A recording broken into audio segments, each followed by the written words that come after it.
T10 cricket சுற்று போட்டியில் Mulai victory விளையாட்டுக் கழக பெண்கள் அணி 3ஆம் இடத்தை பெற்றுக் கொண்டது. கொழும்பு மாவட்ட பெண்கள் துடுப்பாட்ட சங்கத்தின் ஏற்பாட்டில் கொழும்பு பல்கலைக்கழக மைதானத்தில் கடந்த 23-24 தேதிகளில் நடைபெற்ற T10 சுற்று போட்டியில் மூளாய் விக்டோரி விளையாட்டுக் கழக பெண்கள் அணி 3ஆம் இடத்தை பெற்றது. 9 அணிகள் பங்கு பற்றி 3 குழுக்களாக நடைபெற்ற இக்கிரிக்கெட் சுற்று போட்டியில் 3 குழுக்களில் இருந்தும் முதல் இடங்களை பெற்ற அணிகள் 2ஆம் சுற்றில் பங்கு பெற்றிருந்தது. அதில் விக்டோரி விளையாட்டுக் கழக பெண்கள் அணி 3ஆம் இடத்தை பெற்றுக் கொண்டது. இச்சுற்று போட்டியின் சிறந்த விக்கெட் காப்பாளருக்கான விருதை எமது அணியின் திவ்யாஞ்சலி பெற்றுக் கொண்டார்.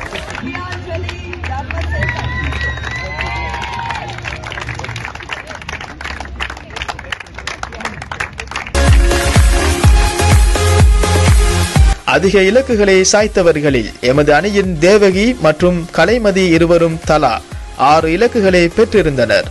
தொடர்ந்தும் வன்னிகோப் நிறுவனத்தின் அனுசரணையில் தமது திறமைகளை வெளிப்படுத்தி வரும் மூளாய் விக்டோரி விளையாட்டுக் கழக பெண்கள் அணியினர் இச்சுற்று போட்டியிலும் தமது சிறப்பான திறமையை வெளிப்படுத்தியிருந்தனர்.